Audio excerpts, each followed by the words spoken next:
My name is Roy Kwan, and my mum is from Singapore, and my dad was from Hong Kong.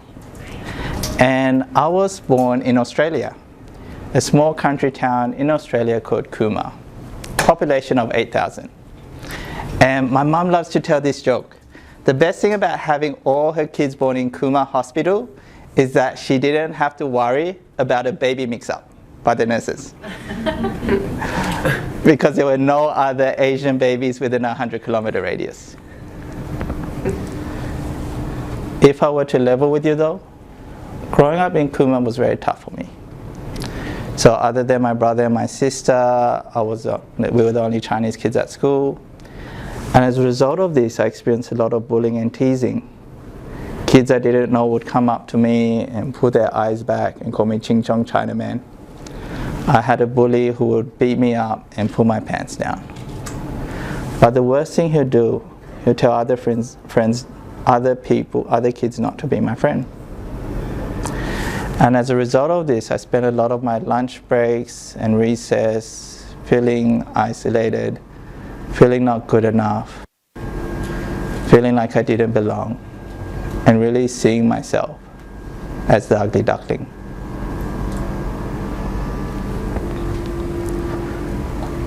My biggest breakthrough came when my mum sent me to Singapore for 1 year and 3 years in Hong Kong. And as you can imagine, in those countries, I didn't look different. So all the other kids had black hair, brown eyes, Asian. Though I was still different because I was from Australia. And that was a cool difference. Other kids would want to come and befriend me to improve their English.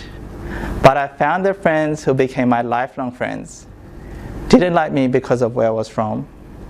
They liked me for who I am. And because of this, I became very confident, very friendly, very talkative. And when I came back to Australia, I was able to stick up to the bullies, which meant that I got into a lot of fights in high school.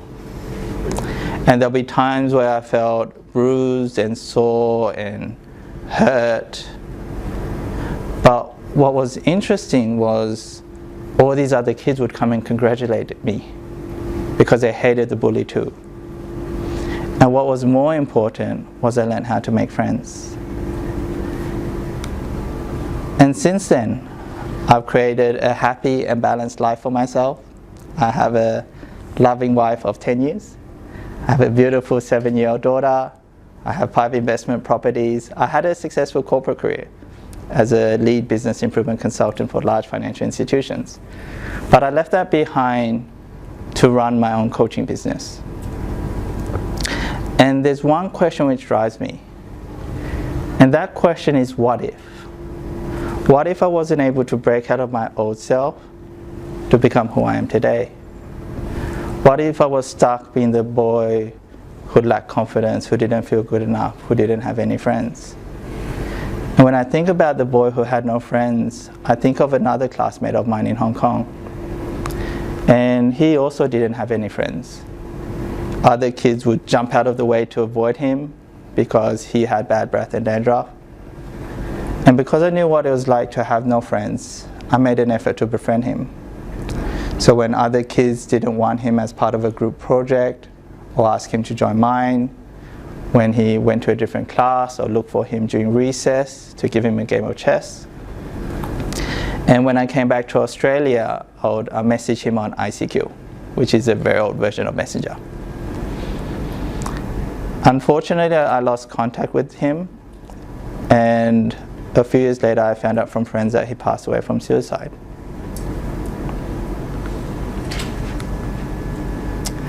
And had I known back then what I know today around mindset, I could have absolutely have helped him.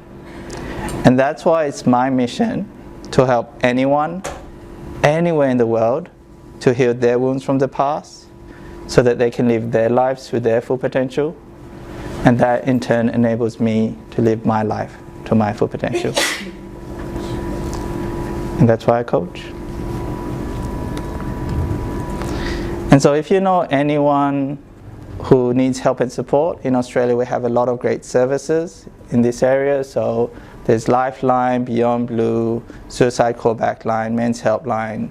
There's also Kids Helpline, Headspace, Blue Knock for complex PTSD, and Q Life for people of different sexual orientations.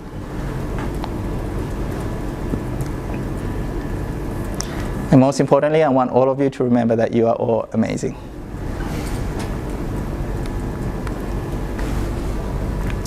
And so a bit more about my qualifications. So I'm certified in neuro-linguistic programming, timeline therapy, hypnotherapy. I've also trained in life coaching, business coaching, entrepreneurship coaching, public speaking coaching, relationship coaching, and wellness coaching. And I integrate all these disciplines together to help my clients align their internal and external resources towards their desired goals and outcomes. NLP, neuro-linguistic programming, is the language of the mind and how we communicate to ourselves and others. And by changing that negative self-talk, we can make rapid changes to our emotional state, which drives our behaviors, our decisions, our actions, and ultimately the results we create in our lives.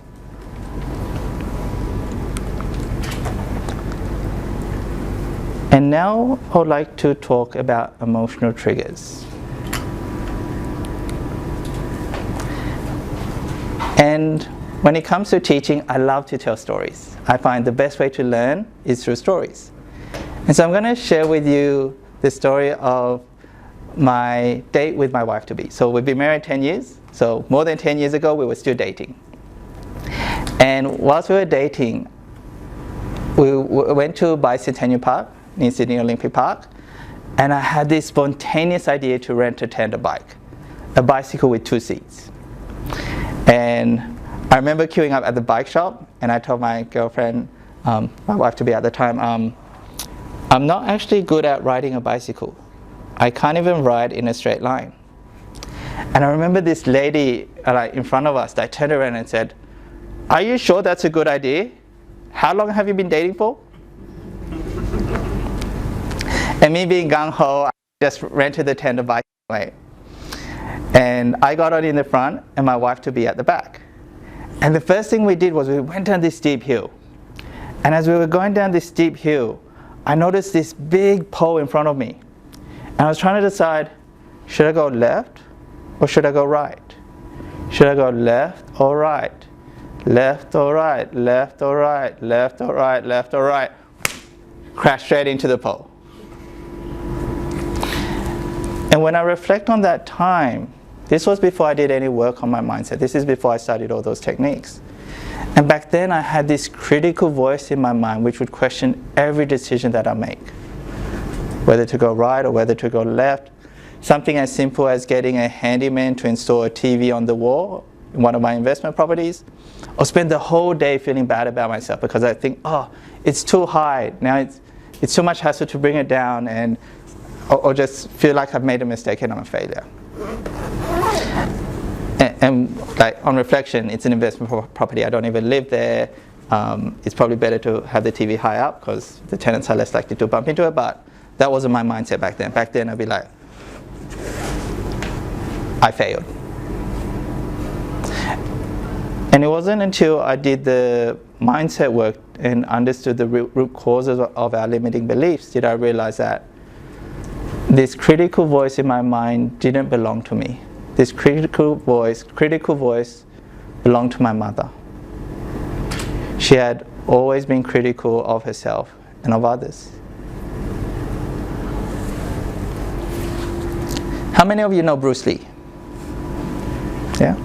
So when Bruce Lee was at the top of his game, so Bruce Lee was a very famous martial artist, and when he was at the top of his game, all these Kung Fu champions, karate champions, Muay Thai champions would come to Bruce Lee and ask Bruce Lee to teach them. And Bruce Lee would turn them away. He'd say, I can't teach you because your cup is full. First empty your cup and then you can learn. So what I would love all of you to do today is to empty your cup, because the stuff I'm going to share is so powerful, and switch off your critical voice. Switch off the critical voice in your mind, because especially when it comes to attending a presentation for the first time. You don't know who this crazy guy waving his arms around, and that when that critical voice is talking, like you're halfway out the door. And so to really get the most of what I have to share today, really switch off that critical voice, empty your cup, and open yourself to learning.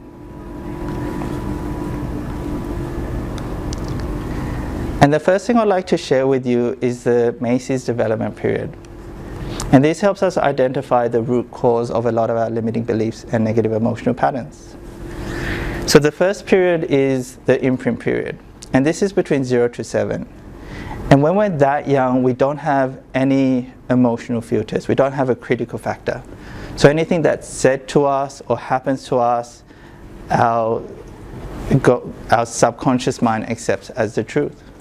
And that can form a debilitating pattern for the rest of our lives or until we have a breakthrough. This next period is the modeling period, and that's from 7 to 14.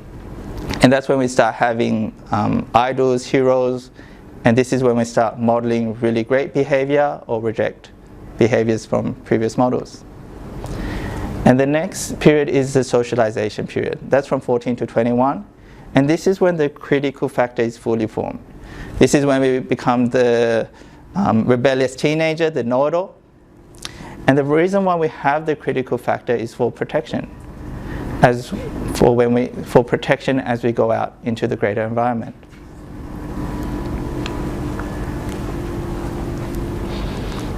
And so when it comes to our negative emotions, I'd like you to visualize a tree.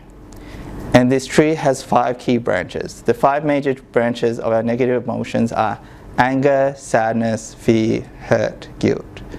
And these are all rooted in the past. In addition, there's limiting beliefs like, I'm not good enough, I can't do this, I need to be perfect, I'm an imposter. All future-based, all past-based. Anxiety, on the other hand, is future-based. It comes from worrying about the worst-case scenario happening in the future. And today's workshop will be focusing primarily on anxiety. And so here's a question for all of you to ponder. What is the the most powerful thing to unlearn from school? What is the most powerful thing to unlearn from school? So I'd love all of you to open up your Slido, scan the QR code if you haven't already done so, and you can anonymously put in your answers. What is the most powerful thing to unlearn from school? And let's have a look, shall we? The most powerful thing to unlearn from school. Failure is bad. There's one right answer. Your limits, conformity, you have to fit in. Success is when you get 50%, unlearn your fears. And that's it. The most powerful thing to unlearn from school is that making mistakes is a bad thing. Failure is a bad thing. Rejection is a bad thing. And you look at the school grading system, 50% is a pass, 100% is perfect. But in real life, that's not always possible. For example, if you were starting a new business and you spoke to 20 people in your target market and 1 or 2 people signed up for your services, that's a success. You've now got a proof of concept which you can now scale and grow as a business. But if you follow the old school mentality, that's less than 50%. That's a fail. That's not even close to 100%. It's not perfect. I've been rejected 18 times. What am I doing? But in reality, 1 or 2 is a success. There's no failure, only feedback. And if you're not making mistakes, then you really need to question yourself. Are you really challenging yourself? Are you allowing yourself to grow? Because true growth happens outside of your comfort zone. One thing I tell myself is when I do make a mistake, I often ask myself, okay, is this the first time I did this task? Yes. Okay, then I can accept it. It's part of the learning process. And thank you everyone for sharing your answers. And so another thing to unlearn from school is how we control and manage our emotions. So often when we're really young, or even when we're older, we're taught to control our emotions. We're taught to suppress our emotions. And the problem with suppressing our emotions is like pushing a beach ball underwater. The more you push it down, the more the pressure builds. The more you push it down, the more the pressure builds. The more you push it down, the more the pressure builds until something bumps us, and it could be inconsequential in the grand scheme of things, but the beach ball bursts out of the water.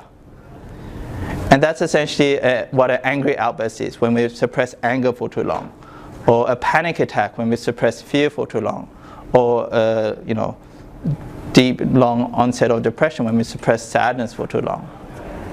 And holding on to these emotions isn't just bad for our mental health, it's terrible for our physical health. So a healthier approach is to learn to release and let go of these emotions and be free.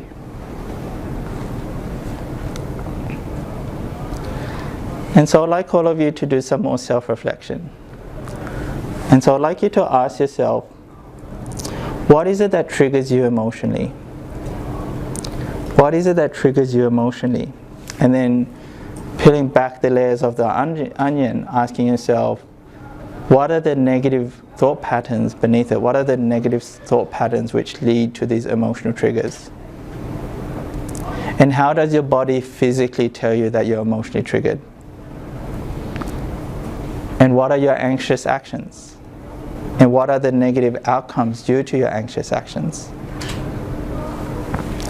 And so if I were to reflect back, so back in the day I used to work as a lead business improvement consultant, and I remember I often do consultations for CEOs and C-level executives, and I remember one time I was presenting to the chief marketing officer.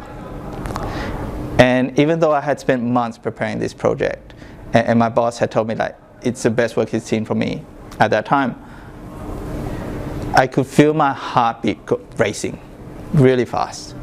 And I could feel my face getting flustered. And I could hear myself stuttering. And when I think back to that time, when I think about the negative thought patterns beneath this, I had an unconscious belief that I wasn't good enough. Who was I to speak to this, high-level executive? In terms of my anxious actions, I would eat lots of chocolate, comfort food, and the negative outcomes was, not just not being able to present myself to the fullest. It's missed opportunities when it came to, not applying for job promotions or looking for higher paid jobs elsewhere. And so, I'd love all of you to spend the time to reflect on all these questions. What are your negative emotional triggers? What are the thought patterns beneath it? How does your body tell you're physically triggered? What are your anxious actions and what are the negative outcomes due to them? And one thing to know is a problem well defined is a problem half solved. So by spending the time defining the problem, and even if you don't want to enter it into Slido, just write it on a piece of paper or pen and paper, and just really get the thoughts in the mind. Because often we store too many thoughts in our minds, and just the act of writing them down can help free up some space.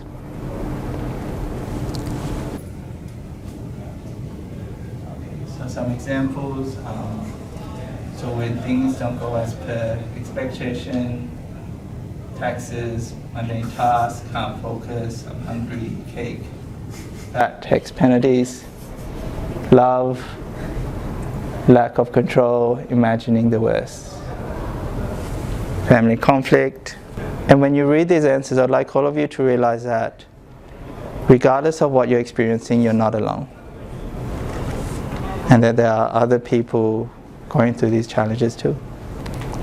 Okay, so reflecting on your answers, even if you didn't write them down or type them up, just think of those challenges in your mind, and then think of this next question.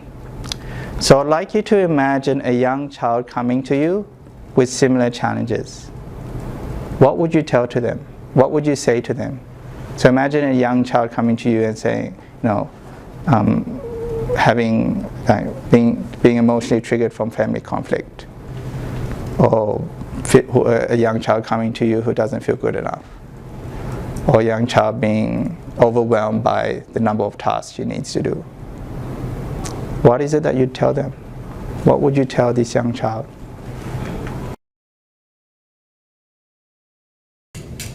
And so yes, you can hire someone to do their taxes and go for swim. I guess it's child equivalent is homework, so I can get someone to do your homework and go for swim. And you're safe. Even when you have conflict with those you love and respect, you are valuable and have every right to voice your thoughts. And darling, I'm sorry to hear that story is coming up for you. And so the words of support that you would give to a young child are the same words of support that you can give to yourself. And often it's easier for us to comfort someone else than it is to comfort ourselves. So allow yourself and listen to yourself to give yourself words of comfort, words of support, because you're worth it. You are safe, Halloween seasons, here's let's get spooky, distractions, look for the positives, yes. My daughter used to be scared of Halloween, not anymore. And what action can you take that is within your control? Thank you everyone for your answers. And now I would like to move on to anxiety and how to release anxiety. So the first thing I'd like all of you to do is to not think of a pink elephant. Do not think of a pink elephant. Whatever you do, don't think of a pink elephant. Try really hard, don't think of a pink elephant. Put all your effort into not thinking of a pink elephant. So how many of you briefly thought of an animal? Maybe an elephant? Possibly, probably even the slightest, for the briefest moments in time, possibly even a pink elephant. And the thing with our subconscious mind is it's really bad at processing negatives. So when we tell ourselves, don't think of a pink elephant, we're going to think of a pink elephant. Don't crash into that pole, I crashed into that pole. Don't feel stressed, you're going to feel stressed. Don't feel anxious, you're going to feel anxious. Don't stuff up, you're going to stuff up. So what's really important is to focus on what we want to happen as opposed to what we don't want to happen. As I mentioned before, anxiety comes from focusing, obsessing over the worst case scenario happening. And I've come up with the 80-20 rule when it comes to anxiety. So it's okay to think of the worst case scenario some of the time, because it allows us to plan, prepare, take out insurances, manage risk, contingency, etc. But the problem with focusing on the worst case scenario all of the time is it keeps us stuck. It leads to procrastination, and it leads to missed opportunities. And it just increases stress over time. And so the 80-20 rule is simply this. 20% of the time, allow yourself to focus on the worst case scenarios for the reasons that I've just given. But for the other 80% of the time, focus on the best case scenarios, the direct opposites of the worst case scenarios. The best case scenarios and what you can do to make them happen. The most successful people in the world only ask themselves two questions. And those two questions are, what do I want and how can I get it? What do I want, how can I get it? What do I want, how can I get it? And that's it. That's all they ask themselves. They don't ask themselves, what do I not want and how can I not get it? No. They ask themselves, what do I want, how can I get it? So, as I said before, with what I'm sharing today, these are exercises to really train your mind. So the first question to ask yourself is, what are your worst case scenarios? What keeps you up at night? What gives you stress? What gives you anxiety? And I'd like you to either write them down or put them into Slido, or at least have a clear picture of what they are. And next to each of these worst case scenarios, I'd like you to write down, what are the best case scenarios? What are the direct opposites of the worst case scenario? What are the things you want to happen? What is the opposite of stress? What is the opposite of anxiety? For some, it could be confidence, relaxation, comfort. And what can you do to make these best case scenarios happen? Often worst case scenarios could be relating to business, relationships, health, finances, really ask yourself, what is it that you want to happen? And what you can do to make these things happen, to create your own future. So one worst case scenario, lack of planning. And the best case scenario, planning for pivots. Focus, execute, evaluate. Love it. Worst case scenario, lose my job, my wife, my health. And best case scenario is thriving in these areas, all of these areas. And you can do this by focusing on tracking progress in key areas daily and weekly. Worst case scenario, having to go back to my 9-to-5 job, which is not ideal. Best case scenario, creating a 7-figure business portfolio. And how to do it, spend as much time as possible learning and growing and going to as many events as this one. Woohoo!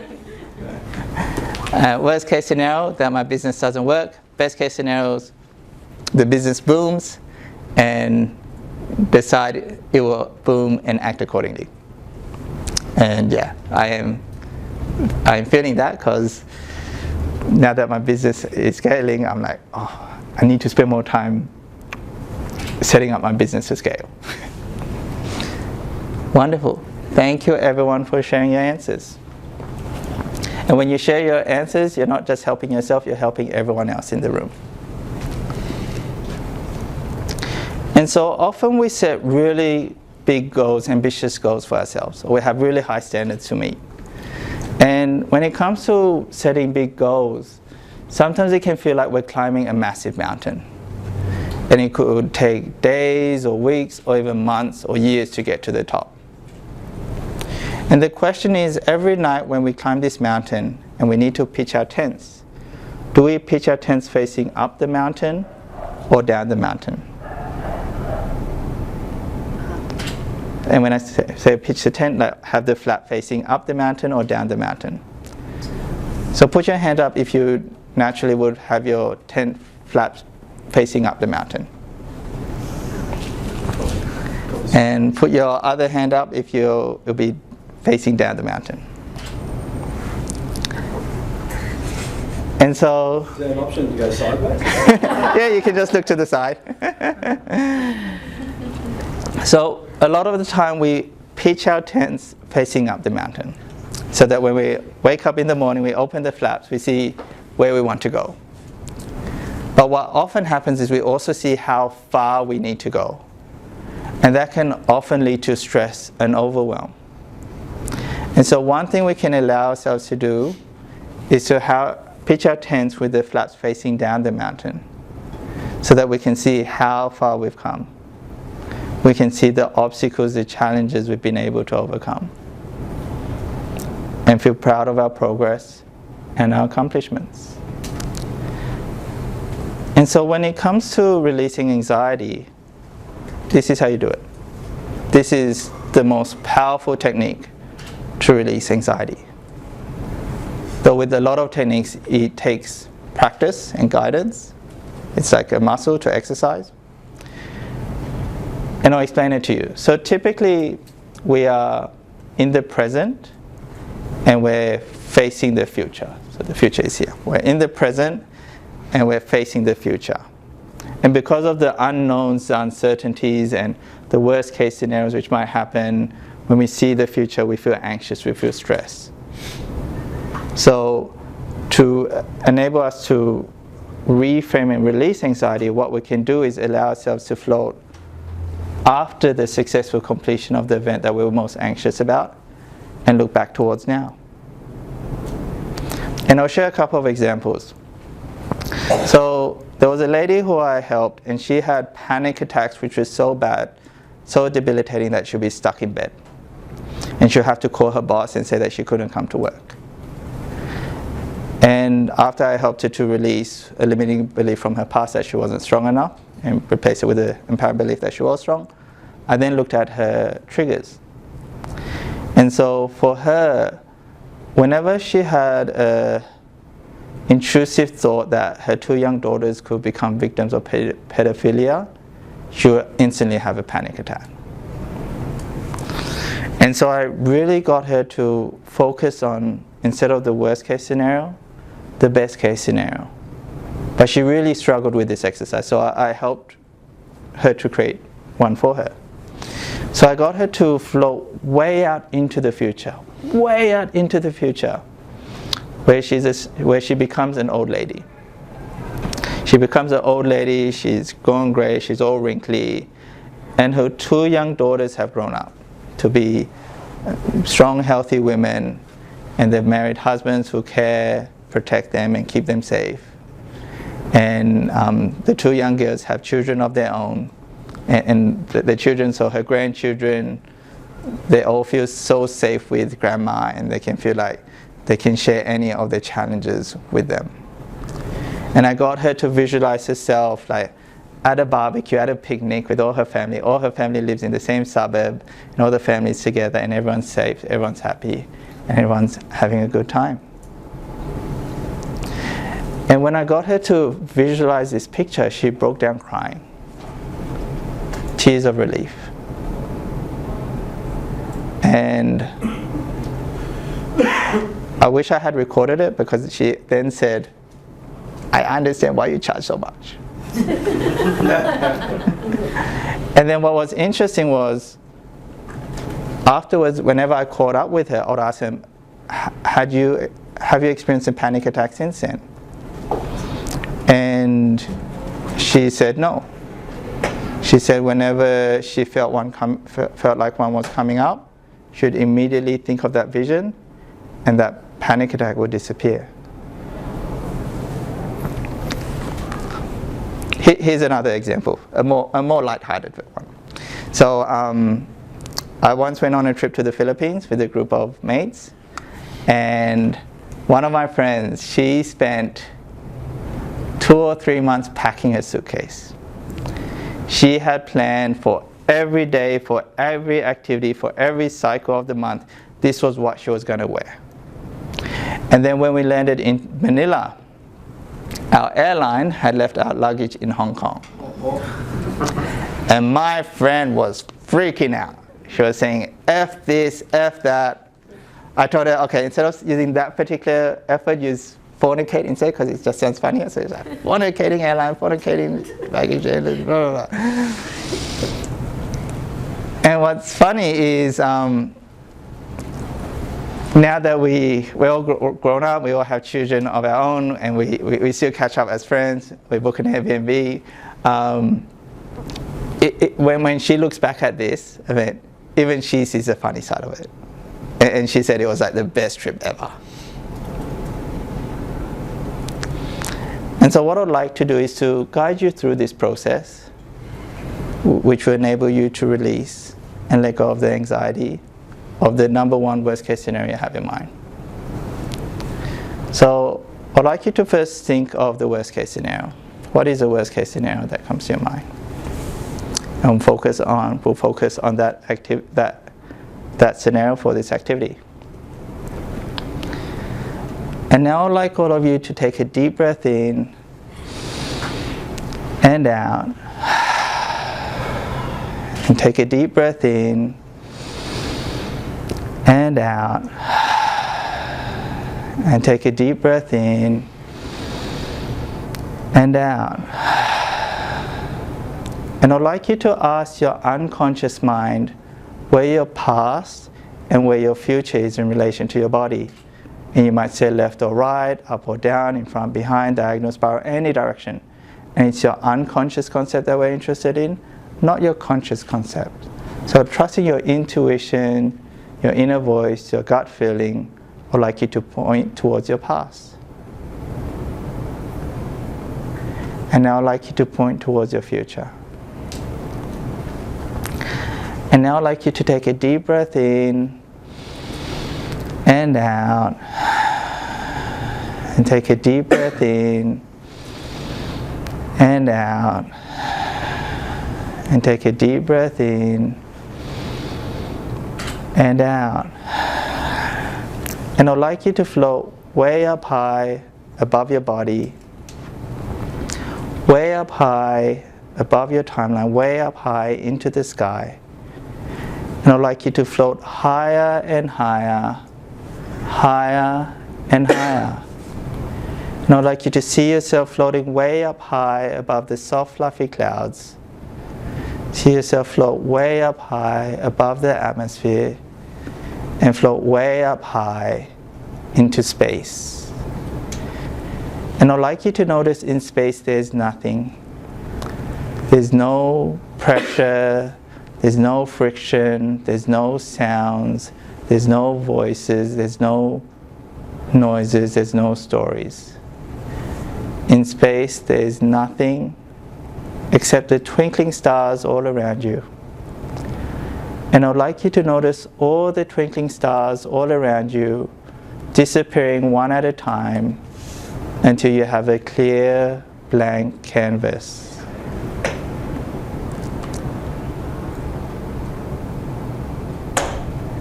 And now I'd like you to float way out into the future after the successful completion of the event that you are most anxious about.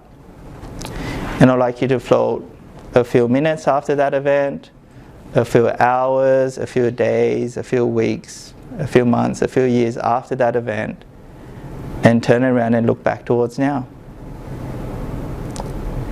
Is the anxiety still there? Or has it disappeared?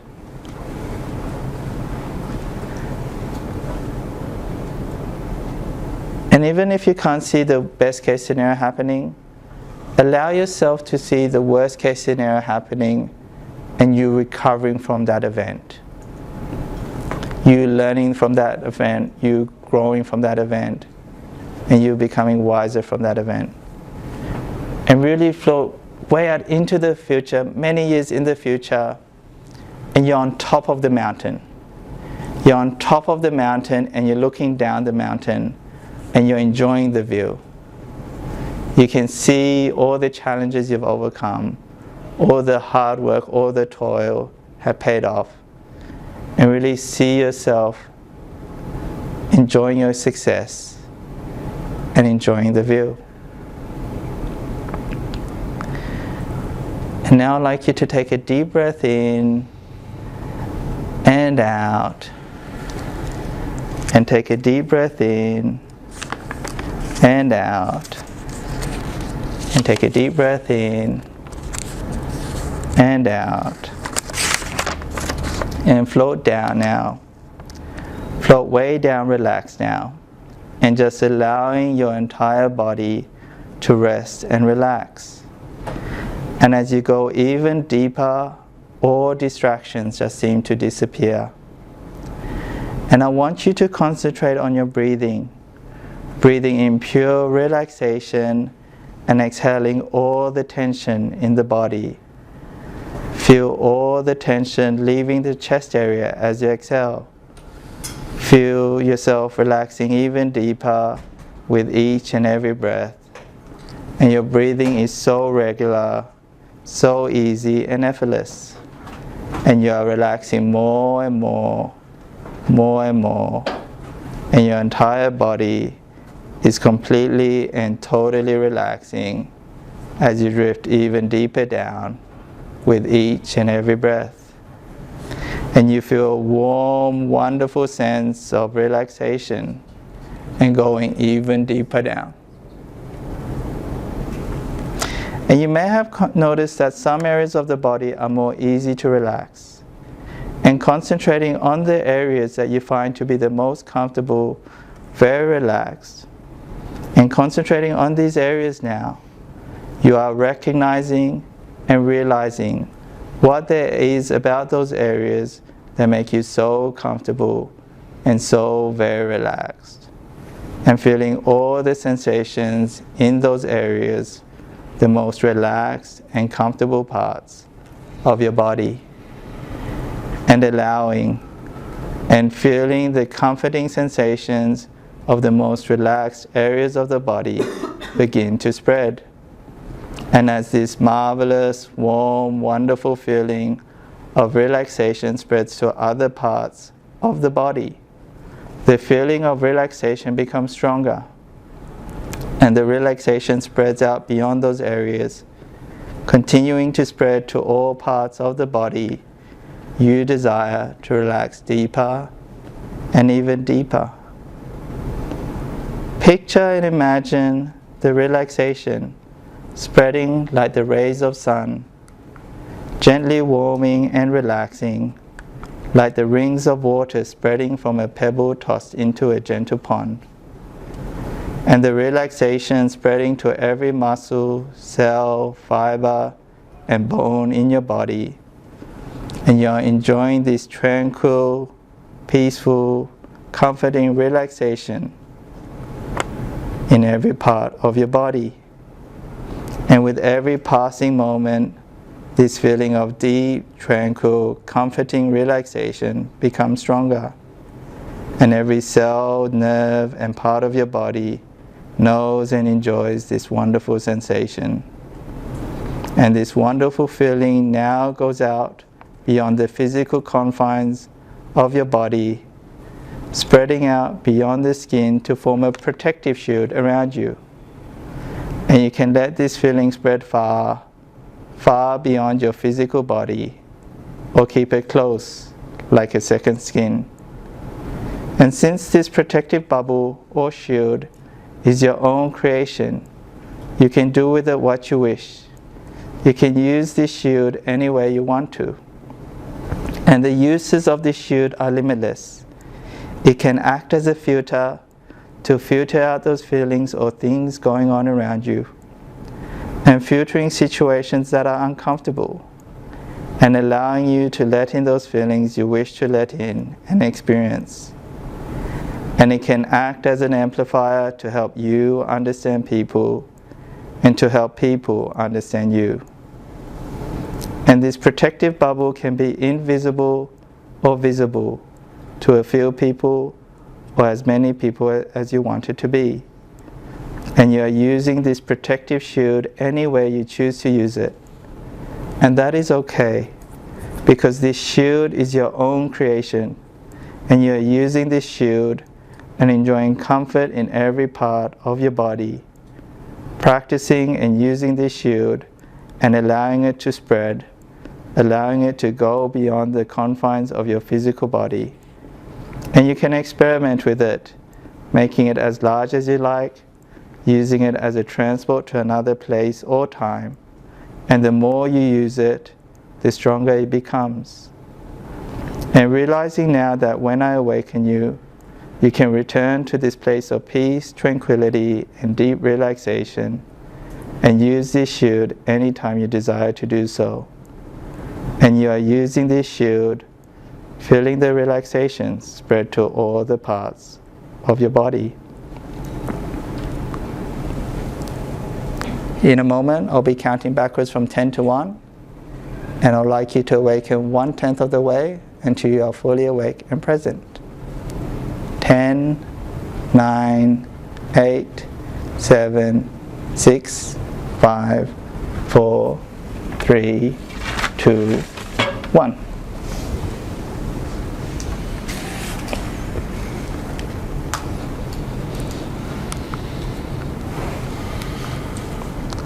Welcome back. How are you feeling? Please feel free to go into Slido and rank where do you feel right now. How do you feel right now? Wonderful. So there you have it. Before we had a bell normal distribution, and now it's more to the left. Thank you, everyone. Are there any questions for me? Yes. So assuming you're in the middle of a meeting, like you were, and something triggers an anxiety, panic, oh shit moment. So what do you do? You visualize what you've just taken us through, the shield or whatever? Is that what you do? And it doesn't need to be that elaborate. You can simply just look slightly up at the ceiling and just take deep breaths in and out.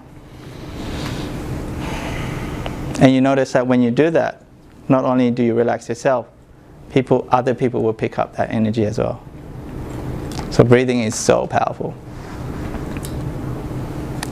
Notice that in international rugby teams do that now as a matter of synchronicity. They all stop talking and take a deep breath in and out. Absolutely.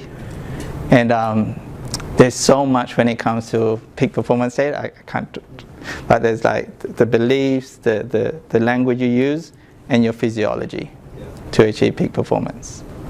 And when it comes to long-lasting positive states, what I really like to do is to help shift the stories from the past. By changing the meaning of the stories from the past, we can change their energy and find positive learnings so that we can continuously maintain a positive state. Thank you for your question. So it's about the state. It's about the state that the past story puts you in. That limits you in the future. Yes. So really quickly, I have some bonus.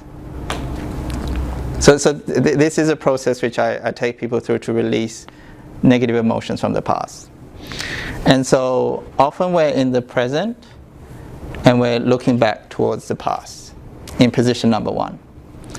And what I love to do is to get people to see the event from way up high, from high up in space, looking down at this event. And this is how my approach is different from traditional psychology, psychotherapy, counseling, psychiatry, etc. Is with those approaches, a lot of the time they get you to relive the event. And the problem with reliving the event is you become highly associated. And when you become highly associated by the event, you become highly emotional. And when you increase emotion, you decrease intelligence. So the beauty of taking someone to position number 2, where they're way up high above this event and looking down at this event, is they can observe it as an external, robust third-person perspective, find new learnings, which enable them to let go of the negative emotion. And what I love to do is to get them to reconnect to who they were before these events and the chain of events that led to this event. So as you know, like when we're kids, like when you look at babies or toddlers, they naturally have so much energy, sense of curiosity, adventure, and they break things, they don't care, and they just cause trouble, and they're just having fun and love connecting with other kids, yeah? And so it's only when they start taking on external programming or BS do they lose connection with that true confidence. The authentic confidence. And BS stands for belief systems, by the way.